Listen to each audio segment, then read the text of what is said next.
Okay, hello everybody. So in this module, we're going to be looking at the starred transform, E star, the starred transform, E star of S. Now, if you look at sample data system, we have a continuous time signal, we have an analog to digital converter, we have the controller that we expressed in the Z transform, we have a digital to analog converter, and we have the plant that is represented in the S domain. Now, in the previous modules, we looked at the continuous plant representation, G of S, we looked at the state space transfer function, and then we looked at the sampling, the analog to digital converter, we looked at the reconstruction, the digital to analog converter, and we looked at the discrete time representation of the controller, C of Z. Now, what our objective in this module is to assemble all these components into an overall model of the sample data system. And the way we're going to do this is through the starred transform. Now, this module might be long, and so nobody get lost in the middle of watching this module. I want to tell you what I want to make our objective clear. What we are looking for is I want to be able to take any system. So let's say we have a system where we have the input is a continuous time signal, and then I'm sampling this signal, and then I'm applying this signal to a system, G of S, and then I have an output, Y of S, and then I'm sampling the output, and I have H of S, and I have a feedback here. I could have a system that looks something like this. The input is from a computer, is digital.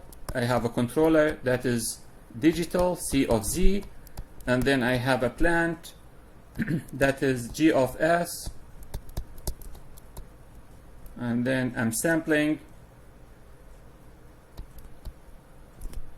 and I'm feeding back the sample. Now, my objective next is going to be to take any of these systems, any combination of a system that uses a discrete time and a continuous time components, and get the model of that system. Be able to calculate the output over the input, Y of Z over the input, R of Z, irrespective of whether it has a sampler, it has a continuous component, it has a discrete component, etc.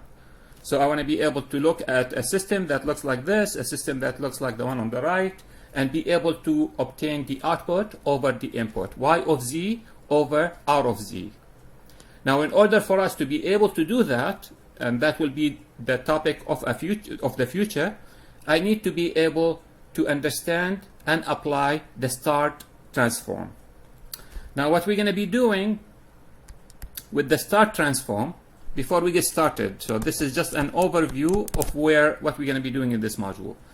I'm going to get the starred transform. I'm going to be creating three different representation or three different formulas for the starred transform.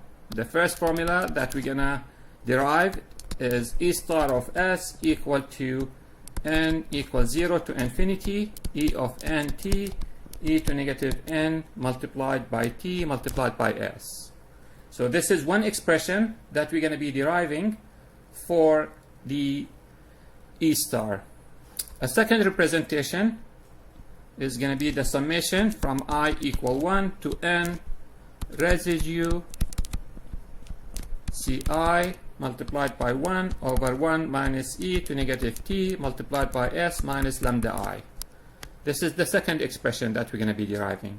The third expression is going to be E star of S, of course this is E star 2,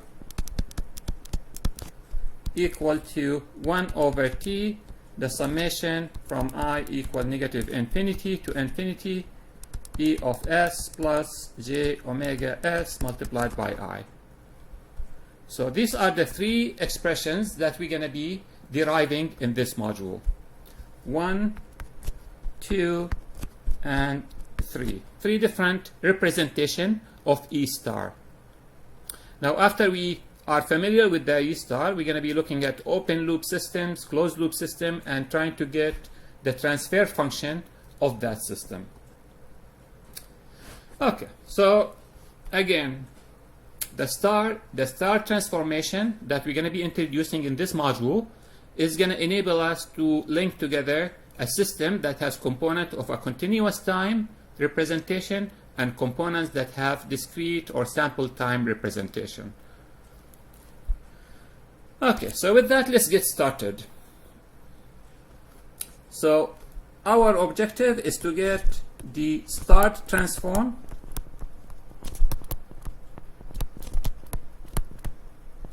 and the start transform allows us to link together the discrete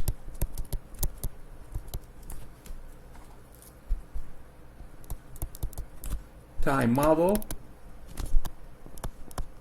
of the controller and the continuous time model of the plant. Okay, so let's get started with the first derivation of the representation of E star. So if you look at a signal E of t, and if I take this signal and I pass this through an analog to digital converter, what's going to happen to this signal is we represented it as a sampler like this. So I have E of t, this is analog to digital converter. And at the output of this signal is sampled every t seconds. I'm going to get E of k, the samples that are going to equal the continuous time signal E of t at t equal to k multiplied by t. Now this is a discrete time representation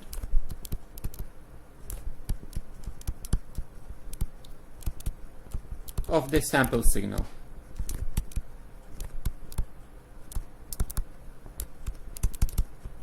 I'm doing an analog to digital converter. The output is going to be discrete, is going to be represented as E of k, and E of k is going to take the values at whatever time I'm taking these samples, which is k multiplied by t. Now another representation, I can take E of t of this and say, well, the sampling is can be represented as multiplying the signal, the continuous time signal E of t, multiplied by an impulse train. Delta of t equal the summation from n equals 0 to infinity, delta of t minus n multiplied by t. This is an impulse train, which means I have an impulse at 0, an impulse at t, an impulse at 2t, 3t, and so on and so forth. If I multiply these together, I'm going to call the output this multiplication as E star of t. Now this is a continuous time representation of the sample signal. This is a continuous time representation of the sample signal. What's the difference between these two? Here I have E of k. This is discrete. Here I have t. It's a continuous time signal. Together? And again, this is a mathematical representation. There is not an E star of t that exists at the output of the sampler. This is a representation. I can represent the sampling process as the multiplication of the signal by an impulse train.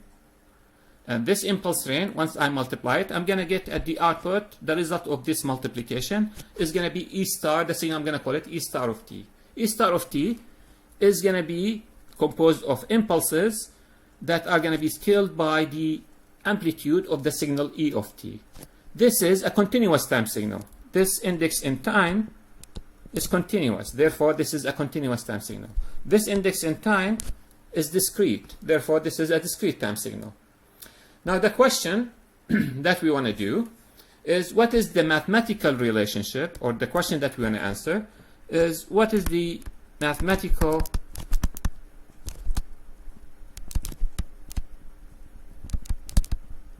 relationship between E of k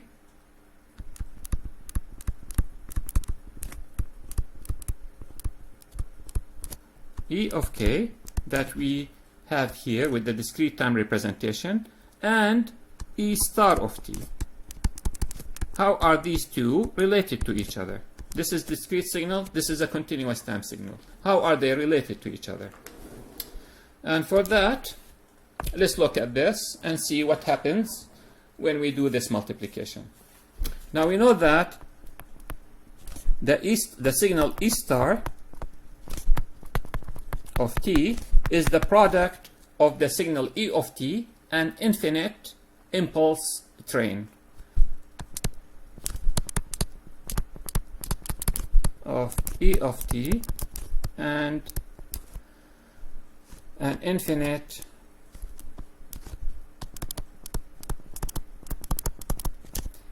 train of impulses delta t of t. So if I were to plot these, if let's say we have a continuous time signal, so this signal is E of t, and this signal looks something like this. This is a continuous time signal. Now I'm going to come here, I'm going to multiply this signal with a train of impulses. So this is an impulse, this is an impulse, this is an impulse, an impulse, an impulse, an impulse, and this is time. And the scale, or the area of these impulses, are 1 unit impulses. So each one has an area that is equal to a 1. And this is my impulse train function, delta t of t. Now if I multiply these together, I'm going to get a signal that's going to look something like this. Each one of these impulses is going to get scaled by the magnitude that it multiplies with the signal. So therefore, this impulse at the beginning at 0 is going to multiply the signal at this value. So this impulse is going to scale by E of 0. This impulse at t second is going to scale by E of t. This impulse is going to scale by E of 2t, and so on and so forth. This is 0t, 2t, 3t, etc. I hope this is clear. The impulse, these impulses that I have in the graph in the middle, are unit impulses. The area of them is equal to a 1. And again, remember, like, we can think of the impulse as a rectangular that has a width that goes to 0, that has a magnitude that goes to infinity, but the area of it is equal to a 1. So if this is the width of it is w, the height of it is 1 over w, and w goes to 0. The area is 1 over w multiplied by w, the area equal to a 1. Now what happens when this impulse multiplies the signal, for instance at 0, if the signal value here is 10, then this magnitude is going to be multiplied by 10. So the area is going to get multiplied by 10. And the way we represent that, we just put the value of the signal, E of 0, E of t, on top of this impulse. That indicates that the area of this impulse now is equal to E of 0, E of t, E of 2t, etc. I hope this is clear. Okay, so therefore, we can write here that E star, the E star of t, of course this is my E star of t,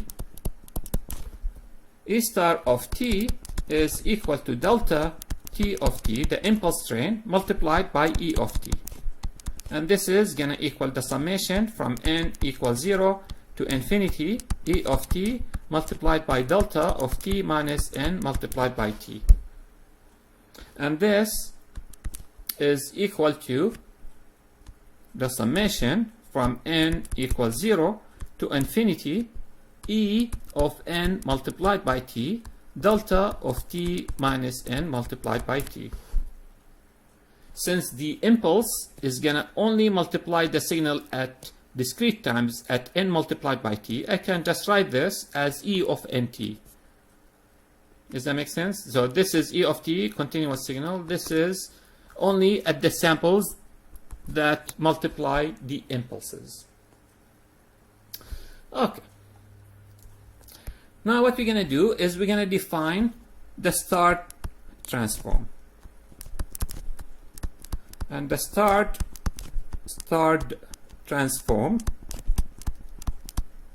E star of S is defined as the following.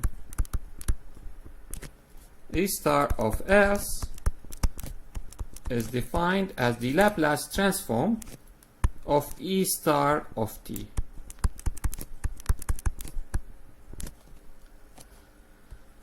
So what is the Laplace transform of E star of t? Well, we can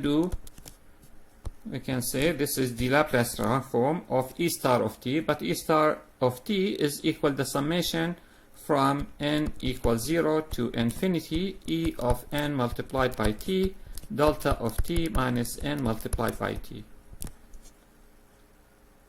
And this is going to equal to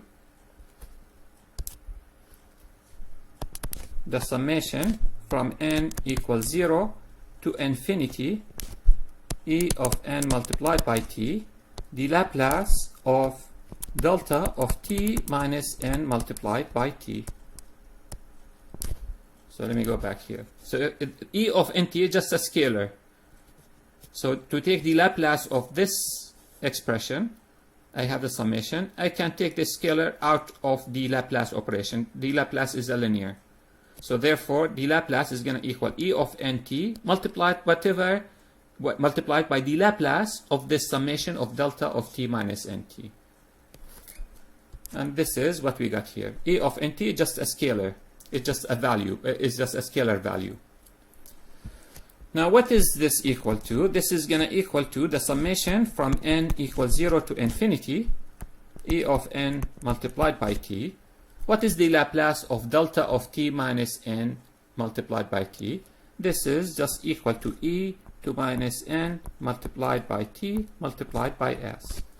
And this follows directly from the definition of the Laplace transform, from the integration. If I multiply it by delta, it's going to equal the integration at that time when delta is not equal to 0. And that is going to give me e to negative n multiplied by t multiplied by s. So therefore, this is E star of S. And this is the first expression that we're trying to derive for the star transform.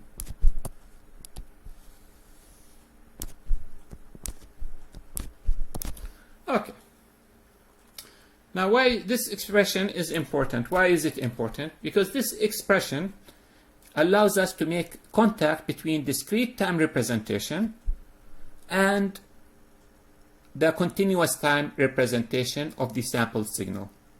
So this E star of t,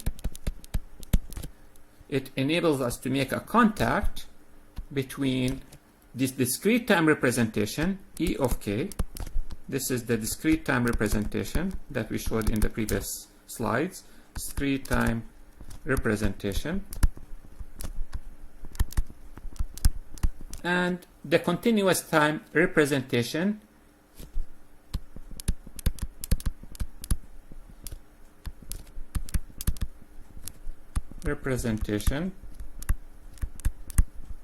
E star of t. So in this expression, E of nt is coming from discrete time representation. E star of s is from continuous time representation. So since the discrete time signal E of n or E of nt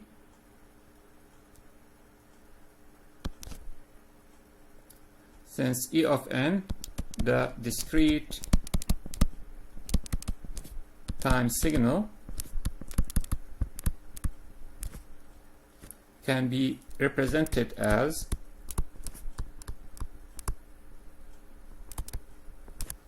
E of n is equal to E at continuous time when t is equal to n multiplied by t. And therefore, we can express E star of s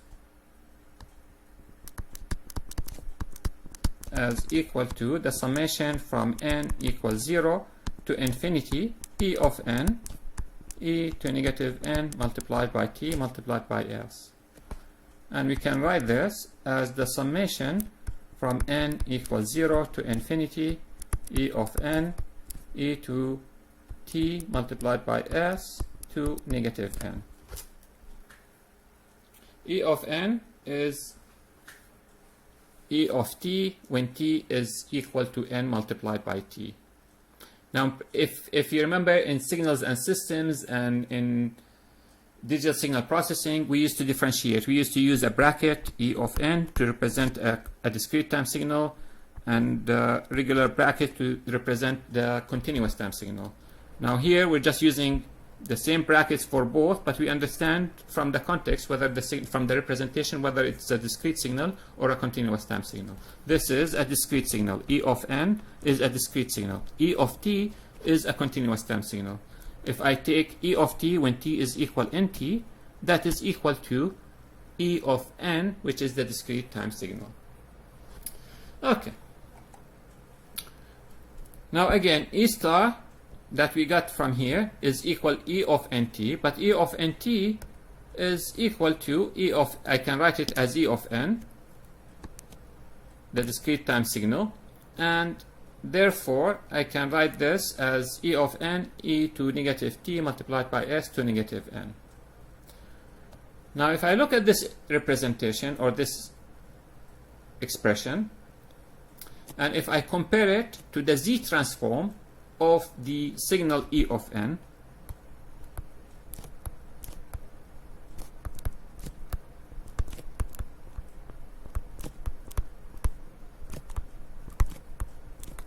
of E of n, what is the Z transform of the signal E of n? The Z transform is E of z equal to the summation from n equals 0 to infinity E of n z to negative n. Now if I look at the Z transform of E of n, and I look at the expression that I got for the E star, we can see immediately that they look very similar.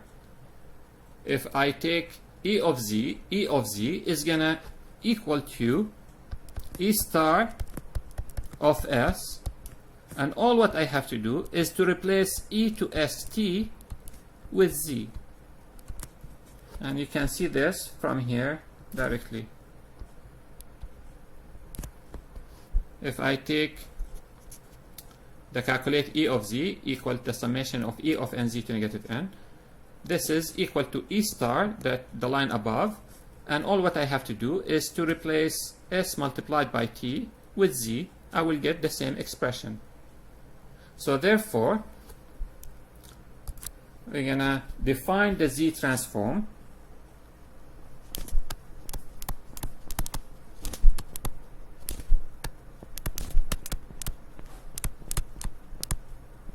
of E of s as the Z transform of E of s is equal to E star of s with E to st replaced by z, and this is going to give me E of z.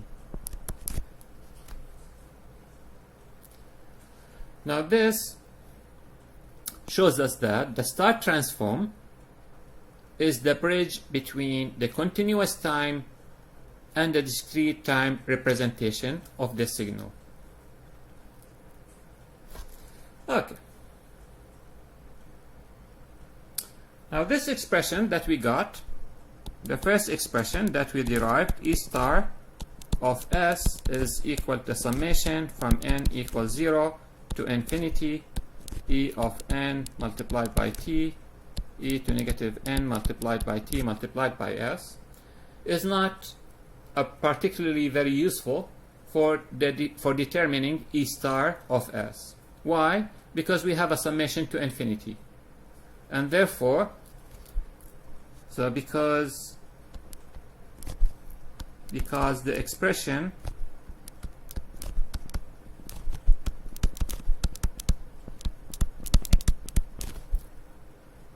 for calculating E star of s contains infinite series, it is not very useful. So what we want next is we want to find another expression. So this is the first expression that we derived for E star of s. We're going to derive another expression. So let's start with the next expression for E star of s. So we know that, so this is the second expression derivation. We know that E star of t is equal to E of t multiplied by the impulse train delta of t. So again, from the graph here, E of t is equal to the multiplication of the signal E of t multiplied by the impulse train, the E star of t, sorry. So therefore, E star of t is equal E of t multiplied by the impulse train delta of t. Now, our objective is to find E star of s. Now, we know from the Laplace transform that if I have multiplication in the time domain,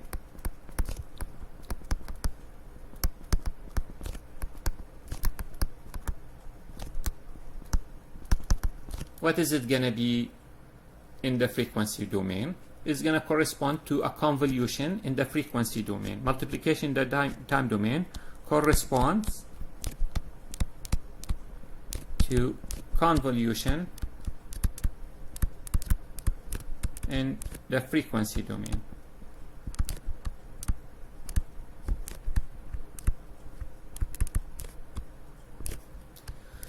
So therefore, if I want to calculate E star of s,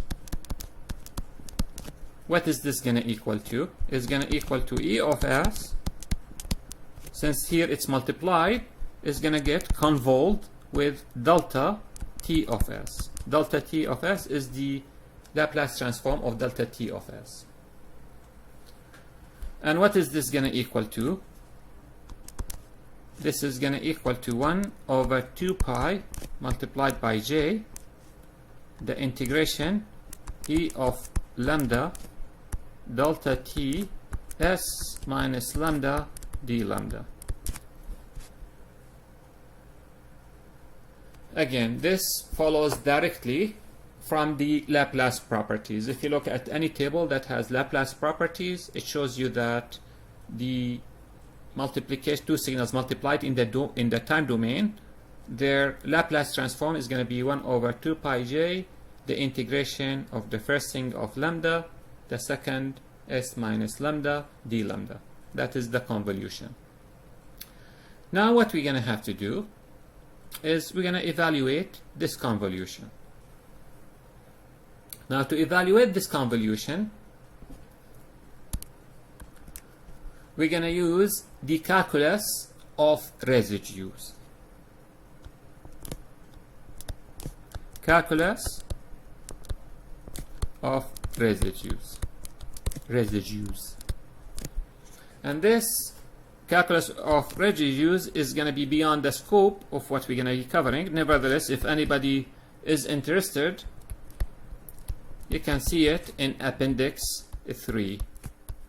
There's a review of it. For our purpose, we're gonna just use the result of that method of using the calculus of the residues. So what is that gonna result in? Let's say that we have E of lambda, and E of lambda has n poles located at lambda 1, lambda 2, all the way to lambda n. Then E of lambda can be expanded using partial fraction expansion.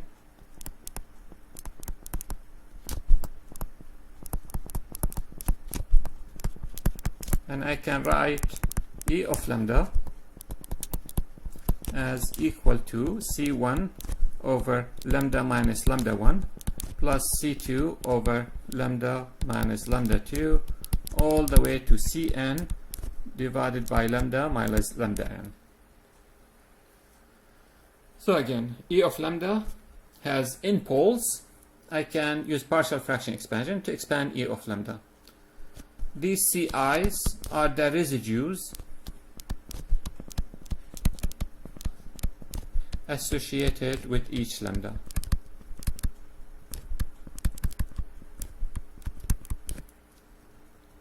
Okay, so that takes care of the first part, E of lambda. Now we're going to look at delta of lambda, the Laplace transform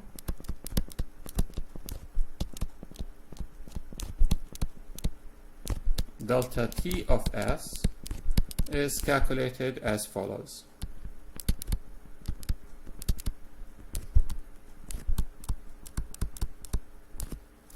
We know that delta of t is equal to the summation delta of t minus n multiplied by t, n equals 0 to infinity, which is equal to delta of t plus delta of t minus t plus delta of t minus 2t, etc.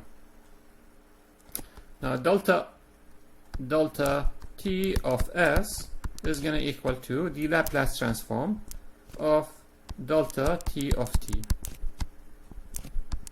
What is this going to equal? What is the Laplace transform of delta of t? That is going to equal a 1.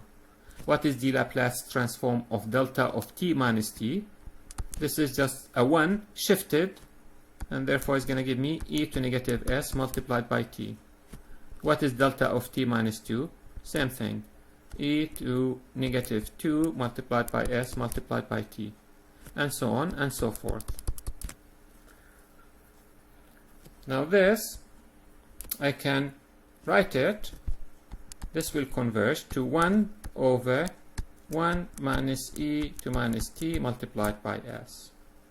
If e to negative s multiplied by t is less than 1, this summation is going to converge to 1 over 1 minus e t multiplied by s, if e to negative s multiplied by t is less than 1. Okay, so what is it we've done? We've taken e of lambda, and we've taken delta, we calculated e of lambda, e in the s domain, we calculated delta in the s domain, and therefore if I take these two results, so using the last two results,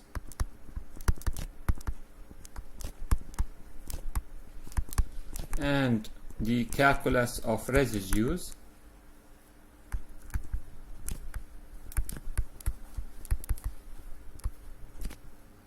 the convolution is gonna simplify e star of s 1 over 2 pi j the integration e of lambda delta t of s minus lambda d lambda. This integration simplifies to this expression. E star of s is going to equal the summation from I equal 1 to n, the residue ci multiplied by 1 over 1 minus e to negative t multiplied by s minus lambda I.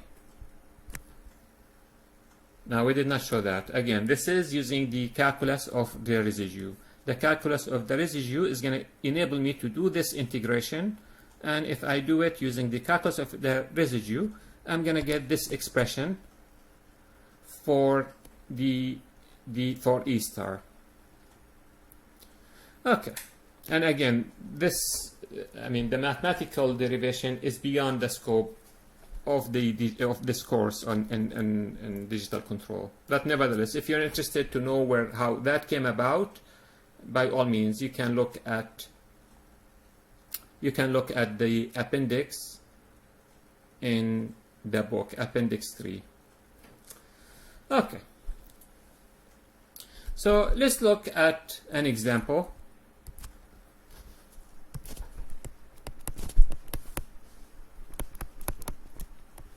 To show how all this relates together. So let's look at the example for calculating E star of s.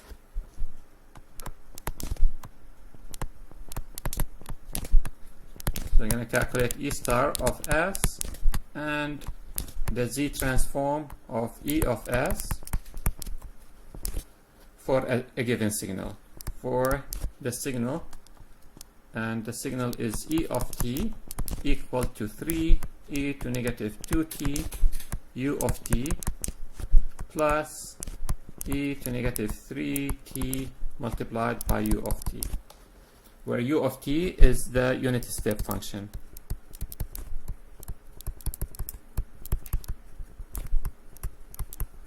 So I have two exponential signals that are decaying, and I want to see the E star, and I want to see the Z transform of this signal. So I have E of t, I sample this signal, and if I sample this signal every t second, I'm going to get E of k equal to E of t when t is equal to k multiplied by t. Or, we said equivalently, mathematically, this is the same as multiplying this E of t with an impulse train delta t of t to get E star of t. Again, this is an ideal sampler, and this is an ideal sampler. Remember, the ideal sampler, we said we can represent it as a modulation process, as the multiplication by an impulse train. Okay, so let's look at E star. So I'm going to determine E star of s. We know that E star of s is equal to E of s convolved with delta t of s, and this is equal 1 over 2 pi j, the integration of E of lambda delta t of s minus lambda d lambda. And we said using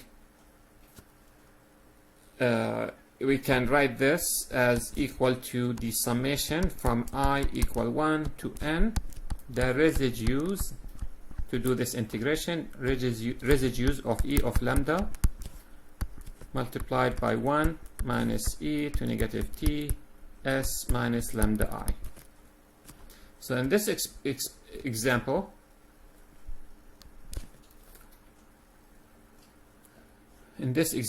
E of s, if I take the Laplace transform of this signal, what is E of s?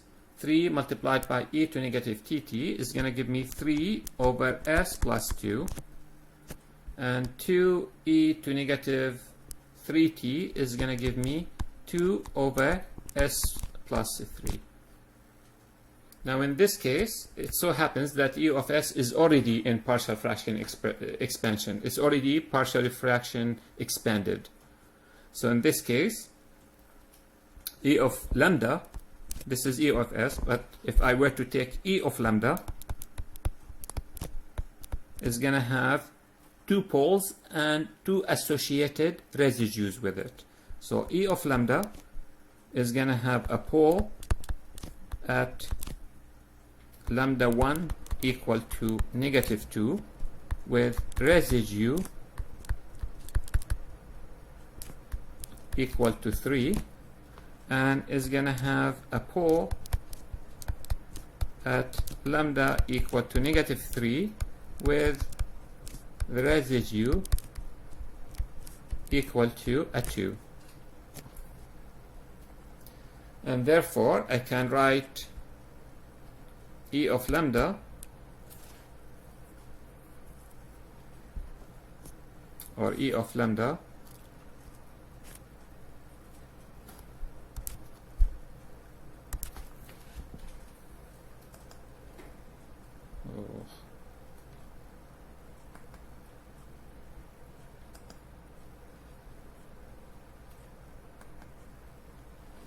insert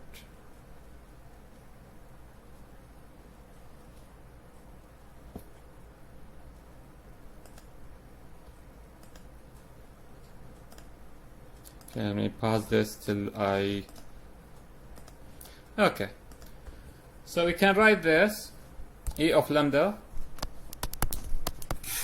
as equal to C1, which is the residue, minus lambda 1 plus C2 over lambda minus lambda 2. And C1 and C2, this is equal to C1, this is equal to C2.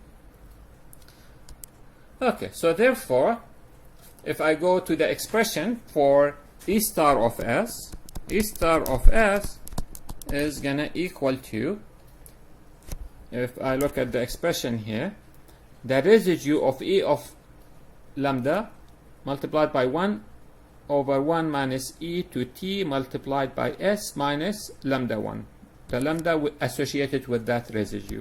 So therefore this is going to equal to, this is going to equal the summation from I equal 1 to 2, since I have two poles, Ci divided by 1 minus E to minus T multiplied by S minus lambda I, which is going to equal to C1 over 1 minus E to negative T multiplied by S multiplied by E to the power of T multiplied by lambda 1 plus C2 divided by 1 minus E to negative T multiplied by S E to negative T multiplied by lambda 2. Again, this follows directly from that formula. What is this going to equal to? C1 is a 3 divided by 1 minus E to negative T multiplied by S multiplied by E. Lambda 1 is negative 2 multiplied by T plus C2 is equal to a 2 divided by 1 minus E to negative T multiplied by S E to T multiplied by lambda 2, and lambda 2 is equal to negative 3, so this is going to give me negative 3 multiplied by T. So this gives me E star of S using the residue method. Okay, now next let's calculate E of Z. So let's determine E of Z. We've seen before that E of Z is equal to E star of S, and all I have to do is to replace E to TS or E to S multiplied by T with Z, and therefore I can write this as equal to a 3 divided by 1 minus, if I replace E to TS, is going to give me Z to negative 1 multiplied by E to negative 2T, and plus a 2, if I replace E to TS, is going to give me 1 minus Z to negative 1 multiplied by E to negative 3 multiplied by T. And therefore, I can write this. I can multiply the numerator and denominator with z. This is going to become 3z divided by z minus e to negative 2 multiplied by t, plus 2z divided by z minus e to negative 3 multiplied by t. And this is the results that we want, e of z.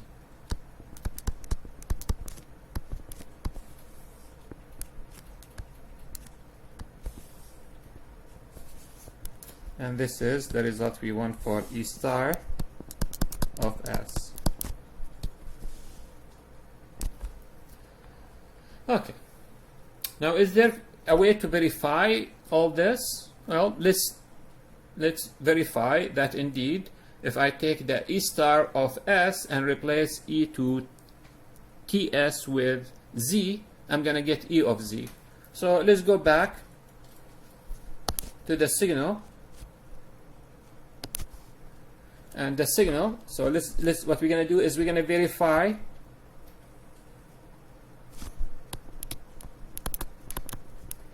what we calculated by calculating E of Z from the signal directly. So if I have the signal is E of t, 3e to negative 2t plus 2e to negative 3 multiplied by t.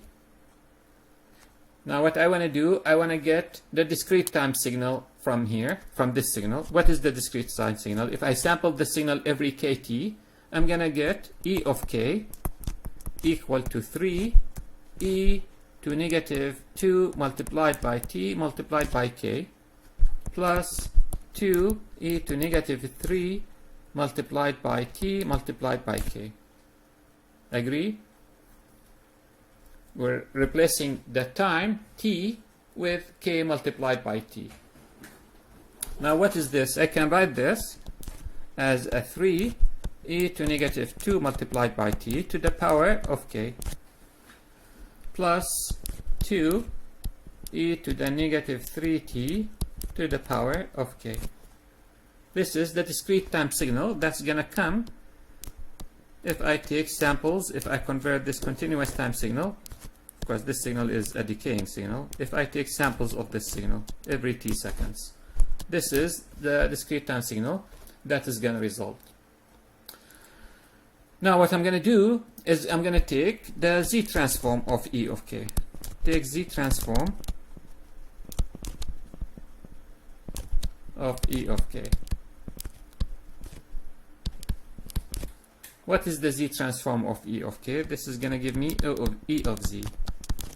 What is the z transform of 3 multiplied by a to the power of k? Is going to be z 3 multiplied by z over z minus a. So therefore this is going to give me a 3 multiplied by z divided by z minus e to negative 2 multiplied by t. Agree? Okay. Plus a 2 multiplied by z divided by z minus e to negative 3 multiplied by t. And this results that we obtained is the same as obtained in part 2. This is the same results that we got here. So this results, we got it from calculating E star of S and replacing S e to ts with z. And this results, we got it directly by taking the signal, the continuous time signal, converting it to a discrete time signal, and then calculating the z transform on the discrete time signal. And both of them gave us the same results. Okay. I'm going to stop this module here, and then we'll continue in the next module.